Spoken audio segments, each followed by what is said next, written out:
This is Roman Kikta, and it's an honor to have Marty Cooper with us. Marty is considered the inventor of the cellular handset portable, and was actually the very first person to make a phone call on a cell phone back in April 3rd of 1973. Now, Marty, tell me, how did you get involved in technology and specifically in wireless? Well, talking about getting involved in technology, somehow my earliest memories, even as a child, is wanting to really understand how things work, take things apart, make things differently. So there was never any question in my mind for my entire life that I was going to be an engineer. So that part was just predestined. As far as wireless is concerned, I had the good fortune when I was in the Navy for a number of years. I got a fantastic exposure to a whole bunch of both technical and leadership issues, and had the good fortune to be hired by Motorola in 1954, and somehow in the communications group of Motorola, I got steeped in the culture of wireless, and that has been my whole life for the last 50-some years, Roman. I mean, you've had a remarkable career over those years. Tell me, how was it in the early days of wireless? Well, the early days of wireless were very exciting. Of course, wireless is very different in the early days than it is today. Remember that when we talk about wireless, my view of wireless is personal communications. I mean, wireless has been going on for well over 100 years. Marconi made wireless transmissions at the end of the 18th century. So my life has been one of promoting personal communications.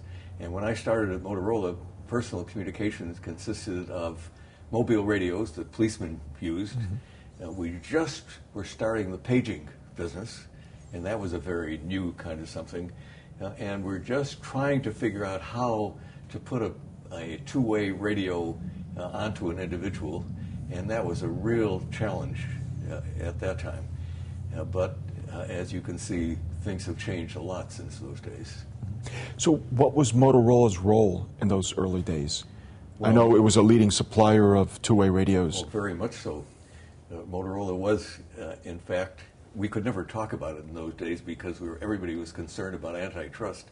But Motorola had something in excess of 80% share of market with competitors like RCA and GE, and almost all mobile radios were built by Motorola. The paging business had even deeper penetration. So personal communications was our life at Motorola. You couldn't make things too small, you couldn't make them too light. They had to be small enough and light enough to be carried by an individual so he wouldn't even notice that he had it. We didn't always succeed, but that was our dream. Now, I understand that you were also heading up Motorola's R&D efforts, engineering efforts. Can you tell me what were some of the influences in your career as you were developing products in those days? Well, of course, technology is important, and technology has always been exciting to me. But the thing that Motorola, I hope, taught me was that the most important thing is not the technology, it's what it does for people. After all, technology is nothing more than science applied to devices, services that make people's lives better. And the emphasis on the customer, on the person, is the most important thing that I ever learned, and I've carried that lesson with me my entire life. Now, Marty, what were some of the challenges in those days that Motorola was faced with, both from a product design and manufacturing perspective?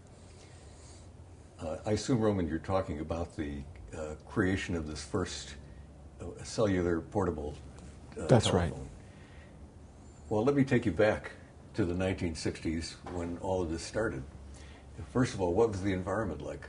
there were no cordless phones. There were no cellular phones.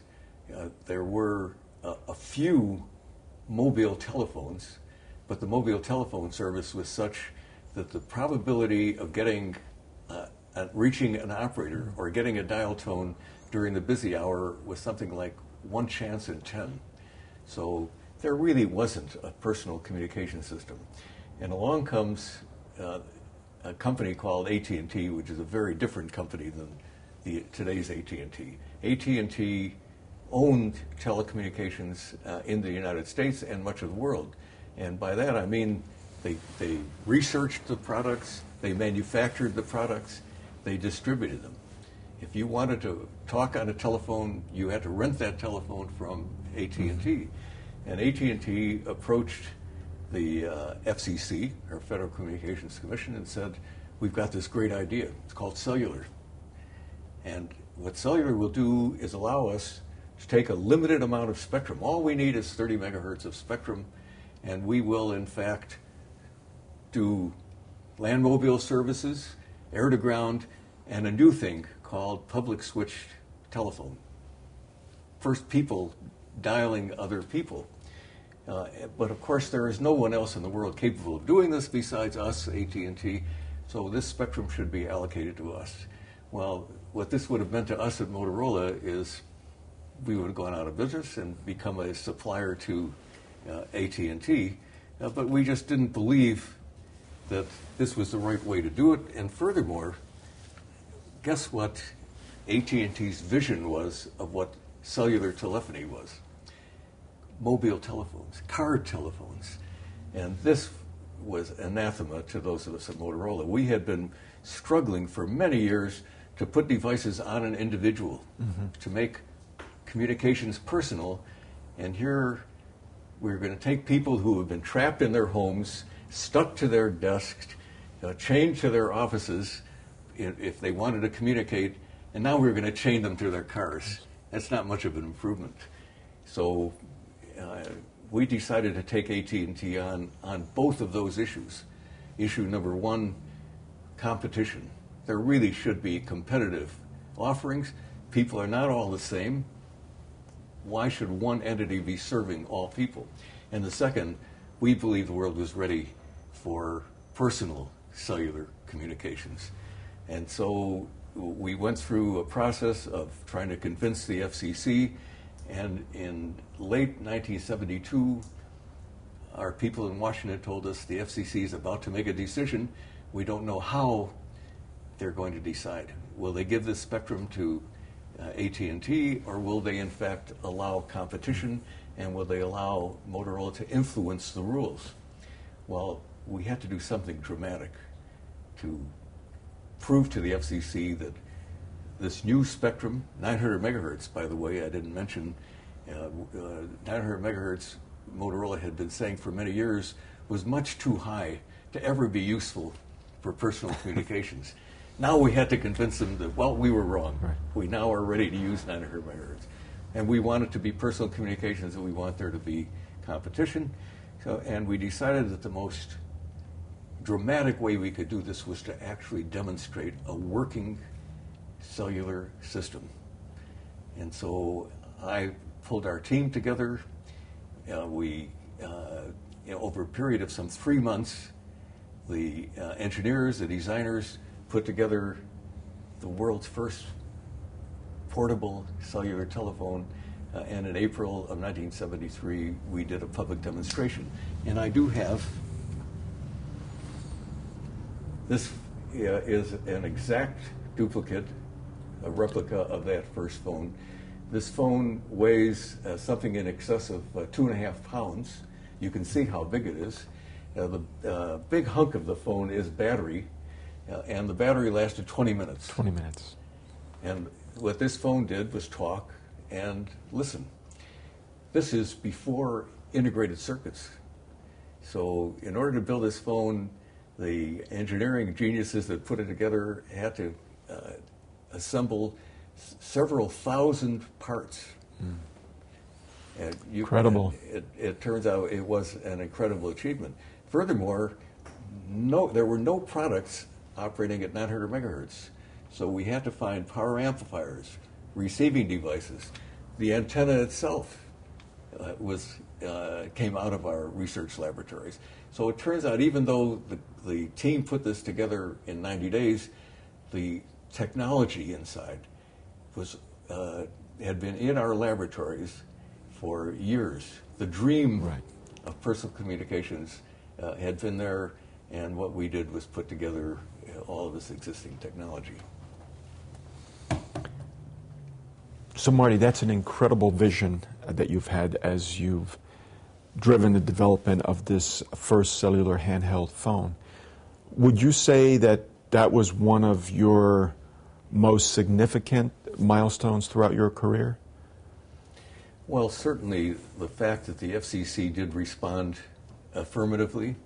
They, in fact, started out with a competitive offering and let the industry decide what the offering should be. So Motorola did get to influence the rules, because just think, Roman, what would have happened if AT&T had prevailed? We would probably be just now getting into personal communications, because once you establish a roadmap for technology, car telephones would have been the way for at least 10 or 20 years. So it was extraordinarily satisfying to me and my colleagues at Motorola that we got to influence the rules. And how did we do that? The power output in the system that AT&T had proposed was 10 watts. And if you build a system where each of the devices has a 10-watt output, you could never use a portable. The cells would be much too big. So we ended up with a rule that said 3 watts was the power, and of course that evolved to what we have today, where the maximum power is the order of 0.6 of a watt, and really it's a great deal less than that. So the fact that we made a portable was very interesting. The fact that the world, that the cellular industry started out with the capability of offering portable service was what I think the real contribution that my colleagues and I made. Well, I mean, without doubt, you've reshaped society and how we live, work, and play with the convenience of, always being connected. Now, I know you've traveled the world. What are some of the differences that you see as far as users are concerned today as those in the early days? Well, Roman, people are people, and the basic functions of cellular telephony are really the same the world over. Even today, the biggest application everywhere in the world is, guess what? It's talking to other people. I have observed, however, that in other countries, people tend to adopt things like picture taking and things of that nature more readily than Americans do, whereas the Americans pick up on the functional aspect. So the issue of using Blackberries and other devices, Windows PC, to enhance the working environment, I think the U.S. Is way ahead. The one area that's really surprised me was texting, because the Europeans and the Asians somehow got into texting and are way, way ahead of the Americans. And I can only attribute that to the fact that the telecommunications system in the U.S. is so good that there really wasn't a need to have anything to be a next generation. People were very happy with wireline communications and then cellular communications. Even today, cellular communications in the U.S. is among the lowest cost service in the world. So it took a while for people to adopt texting, becoming very common now. But even today, there are only 2 basic applications, talking and texting. All of the other things, what's the service that the Japanese offer? iMode? Yeah, iMode is a kind of an interesting local cultural phenomenon, but iMode hasn't taken off anyplace else because it doesn't really perform useful functions. So I know you're going to ask me about the future. Yes, I am. And, So where do you think the next generation of innovation is going to come from, and what are these innovations that we can see? well, first of all, what's the real driver? Before we have the innovations, there has to be a cost structure, a pricing structure that works. So just take a look at what's happened with cellular telephony up till now. We have just gotten to the point where in the United States and in Europe, there are as many homes that have no wired communications as there are that have only wired phones.